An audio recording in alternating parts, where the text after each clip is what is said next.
सुरक्षित नहीं, हमारा धर्म सुरक्षित नहीं, हमारे तीर्थ सुरक्षित नहीं,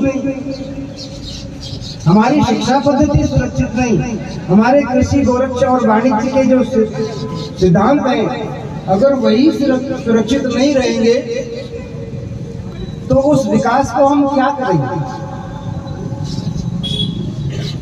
बहुत अच्छा व्यक्ति हो, बड़ा चिंतनशील हो, धर्मात्मा भी हो, पर वो किसी भी पार्टी से जाकर टिकट ले आवे, कम्युनिस्ट पार्टी से ले आवे, आप पार्टी से ले आवे, समाजवादी, बसपा, सभी पार्टियां, आदमी अच्छा है, लेकिन जिस श्रृंखला के साथ वो जुड़ा है, जिस पार्टी के साथ जुड़ा है, उस पार्टी का अतीत क्या है, उसका इतिहास क्या है? उस इतिहास में उन्होंने सनातन धर्म के लिए, बहुसंख्यक हिंदू समाज के लिए देश के 75 वर्ष आजादी के बीत रहे हैं और 75 वर्ष बाद भी आज भी हिंदू समाज अपने अधिकारों के लिए संघर्ष कर रहा है। तो क्या हमारे स्वतंत्रता सेनानियों ने इसी भारत की कल्पना की थी? जो आजादी के दीवाने, स्वतंत्रता सेनानी, जैसे कोई नई नवेली दुल्हन का मुख चूम लेता है, ऐसे फांसी के फंदों को चूम चूम करके फांसी पर चढ़ गए। वो इसीलिए फांसी पर चढ़े थे कि जो इस समय देश की स्थिति है, इसके लिए उन्होंने देश को आजाद कराया। आपका निश्चित रूप से उत्तर होगा कि नहीं। 2014 के बाद देश की परिस्थितियां बदली। जब से केंद्र में भारतीय जनता पार्टी की सरकार आई है, परिस्थितियां बदली हैं। बड़े बड़े कार्य हुए हैं जिन कार्यों को हम सोच नहीं सकते थे। राम मंदिर का फैसला जो 500 वर्षों से संघर्ष चला आ रहा था, उसका फैसला हुआ है कि नहीं हुआ? और एक बात और बताऊंगा,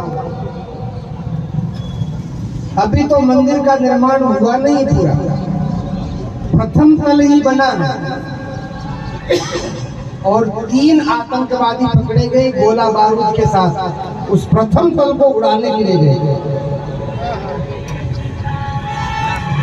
और कुछ कट्टरपंथी लोग राष्ट्रीय टेलीविजनों पर बयान दे रहे हैं कि तुम्हारे हाथ में सत्ता है, बना लो, जिस दिन हमारे हाथ में सत्ता आएगी हम गिरा देंगे।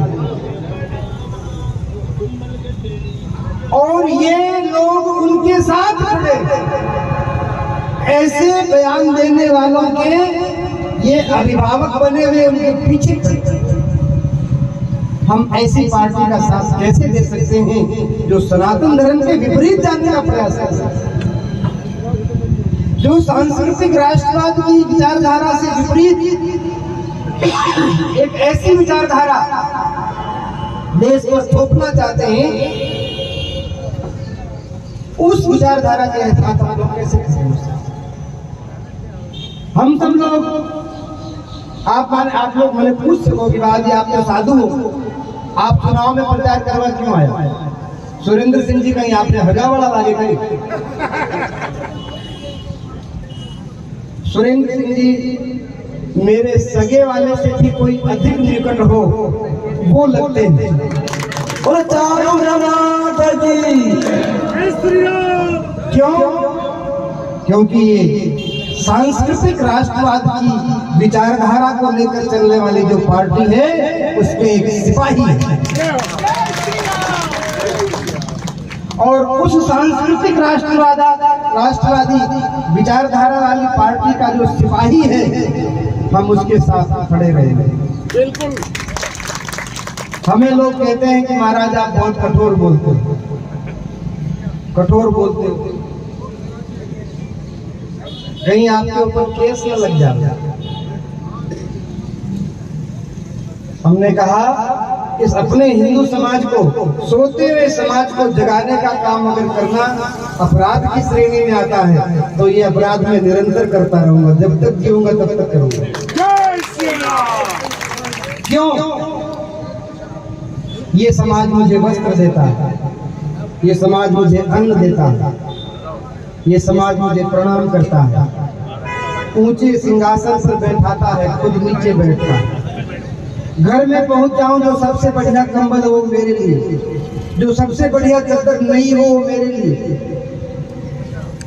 बढ़िया से बढ़िया भोजन मेरे लिए। ये मेरा समाज मुझे इतना सम्मान प्रदान करता है, और इस समाज के ऊपर संकट हो और मुझे दिखाई दे रहा हो और मैं इनको सावधान न करूं, अरे बाबूजी डेली रे बारे गंडकड़ो बैठो रे, वाई रोटी खावे तो वाई घर में कोई संकट में तो भूख रहा। अगर हम अपने समाज को संकट के प्रति सावधान न करें तो हम उस कुत्ते से भी नीचे गए हुए हो जाएंगे।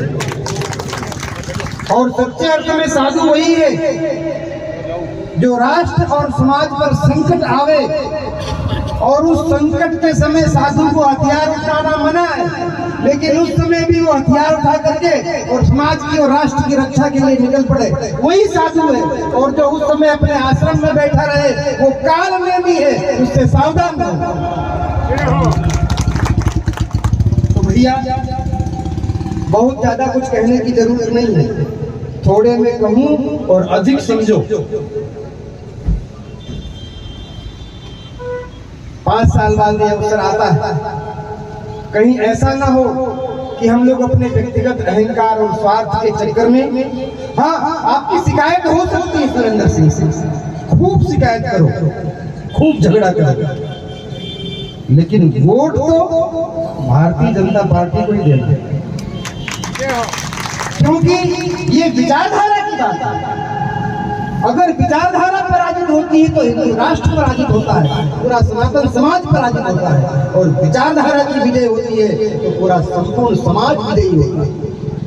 इसलिए किसी पार्टी, किसी को मोदी से शिकायत हो सकती है, किसी को यहाँ के सांसद से शिकायत हो सकती है, किसी को एमएलए से शिकायत, हाँ शिकायत करने का पूरा अधिकार है। हम परिवार में बैठे हैं, शिकायत कीजिए, झगड़ा कीजिए, लेकिन विचारधारा से समझौता नहीं करेंगे। और दूसरी बात एक और पिछले सवाल में कहा था, कई लोग एक मौसमी हिंदू बन के आते हैं। सही बात है। जब चुनाव आता है तो हिंदुत्व तो याद आता है कि बाबूजी मैं ही तो हिंदू ही हूँ, मैं ही सनातनी हूँ। अरे सनातनी हो तो सनातनी का काम करो, कहने से थोड़ी काम करेगा कि मैं सनातनी। सनातनी तो इनके पार्टी का मुखिया जो है ना, पप्पू कहते हैं उसको, आजकल बदल दिया नाम, पप्पू नहीं कहते, अब कहते हैं वो मैच्योर हो गया। मैच्योर जानते हो अंग्रेजी, हिंदी में परिपक्व। उम्र कतरी हुई 55। 55 साल को छोड़ो मैच्योर हुए तो बच्चे काम कब करेगा? क्या मैं इन्हें अवसर तो अब मैच्योर भेजिए, अरे मारो माथो मैच्योर आई को मैच्योर। तो हम भी हिंदू, ऐसे मौसमी हिंदुओं से सावधान रहो। जनेऊ कोट के ऊपर पहन के घूमते, कहीं गए थे पूजा करने महाकाल में, तो पुजारी ने पूछा गोत्र क्या है, तो संकल्प करते हैं हम गोत्र उत्पन्न हो, तो गोत्र तो पीछे उसमें सिंधिया जी थे, उसमें कांग्रेस में थे, तो उनसे पूछा व्हाट इज गोत्र। अब उसको भी पता नहीं बेचारे को गोत्र क्या बता। फिर बाद में आए थे, खोज हुई गोत्र के, जिस वंश परंपरा में, ऋषि परंपरा में आप पैदा हुए हैं, उन ऋषि की संतान गोत्र कहलाती है, हमारा गोत्र कहलाता है। भरद्वाज गोत्र, वशिष्ठ गोत्र, गौतम, कश्यप प्रभृति गोत्र है। तो इनको पता नहीं लगा, तो इन्होंने बताया गोत्र, कहा कि हमारा गोत्र दत्तात्रेय है। झूठ बोल तो ही नहीं आया। भाई गोत्र उन ऋषियों के नाम पर चलता है जिनकी वंश परंपरा होती है। दत्तात्रेय तो अवधूत थे, उन्होंने ब्याह ही नहीं किया। अब ब्याह ही नहीं किया, संतान ही नहीं हुई, तो उनकी वंश परंपरा कहाँ से? तो ये दत्तात्रेय लोग, तो ये मौसमी जो हिंदू हैं इनसे सावधान रहो। और एक और भी था